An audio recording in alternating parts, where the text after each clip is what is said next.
এই যে আমি এখানে নিয়ে নিয়েছি দুইটা কবুতরের গোস্ত।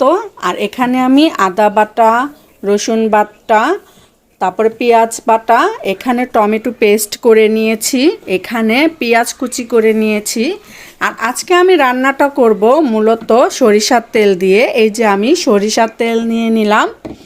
তারপরে এখানে আছে হলুদ গুঁড়ো, মরিচের গুঁড়ো, তারপরে ধনিয়ার গুঁড়ো, লবণ পরিমাণ মতো নিয়ে নিয়েছি। আর এখানে আমি তেজপাতা, দারচিনি আর এলাচ নিয়েছি। এলাচগুলোর অবস্থা দেখেন গাইস কি করেছে আমার কাব্য বাবা।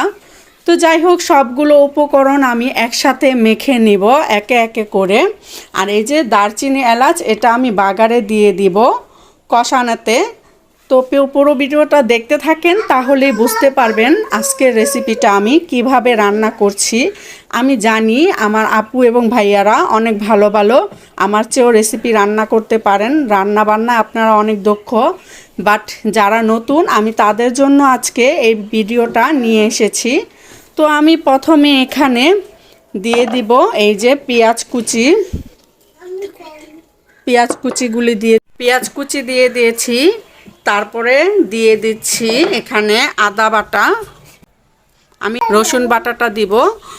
যেহেতু এটা কবুতরের গোস্ত, আর কবুতরের গোস্ততে রসুন বাটাটা খুবই ইম্পর্টেন্ট। ওটা রেখে দিব পেঁয়াজ বাটা, আমি টমেটো পেস্ট করে রেখেছিলাম পুরোটা টমেটো। একে একে দিয়ে দিচ্ছিলাম মরিচ গুঁড়ো, হলুদ গুঁড়ো, লবণ, ধনিয়া সব একত্রে আমি দিয়ে দিব এখানে।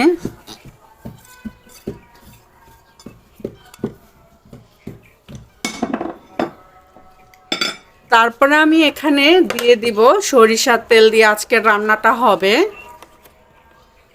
আমি এখানে অল্প কিছু সরিষার তেল দিব, কেননা আমি কষানোতে আবার তেল ব্যবহার করব। তো আমি ভালো করে এটাকে মেখে নিব।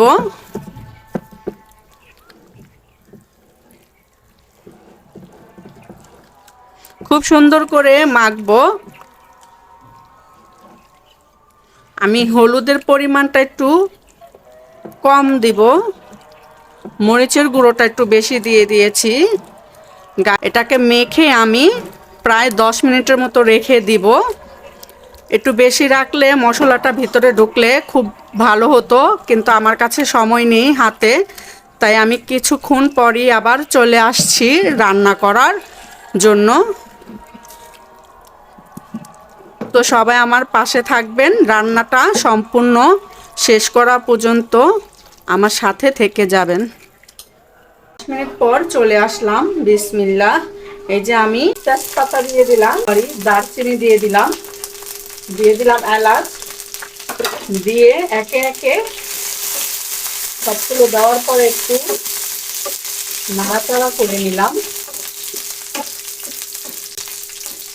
আমি এখানে তেলের পরিমাণটা একটু কম দিয়েছি, কেননা আমি যখন গোস্তটা মেখেছিলাম মশলা দিয়ে রেস্টে দেওয়ার আগে, তখন আমি ওখানে তেল ইউজ করেছি, তাই এখানে আমি কষানোতে তেলটা আমি কম দিয়ে দিলাম। এখানে আমি আবারও পেঁয়াজ কুচি দিয়ে দিয়েছি। আমার রান্নাঘরে একটু নয়েজ বেশি, কেননা এখানে আমার অ্যাকোরিয়াম পাশে, আর পাশেই হলো আমি এখানে আইপিএসটা রেখেছি। তো আইপিএস এর শব্দটা একটু বেশি মনে হয় রান্নাঘরে। আমি এভাবে আরো কয়েকবার কবুতরের গোস্ত রান্না করে খেয়েছি, আমার খুবই ভালো লেগেছিল। এখানে আমি গোস্তটা মেখে নিয়েছিলাম কবুতরের, তো এখানে আমি দিয়ে দিব। বিসমিল্লাহ। ভালো করে নাড়াচাড়া দিয়ে আমি ঢেকে দিব।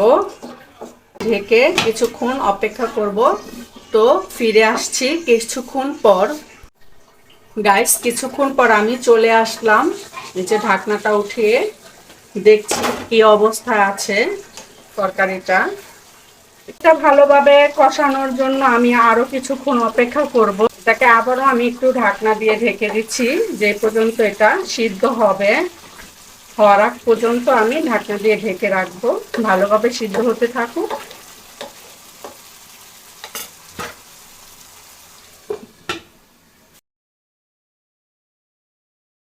ফাইনালি আমার কবুতরের মাংস রান্না ডান। তো এই যে আমি ডাইনিং টেবিলে চলে এসেছি, এখন খাবারটা সার্ভ করে দিব, আমার ছোট ভাই খাওয়া দাওয়া করবে। তো দেখতে থাকুন সবাই, ভালো থাকবেন, সুস্থ থাকবেন। আজকের ব্লগটা এই পর্যন্তই, খাবার খেতে খেতে বিদায় নিচ্ছি। আল্লাহ হাফেজ।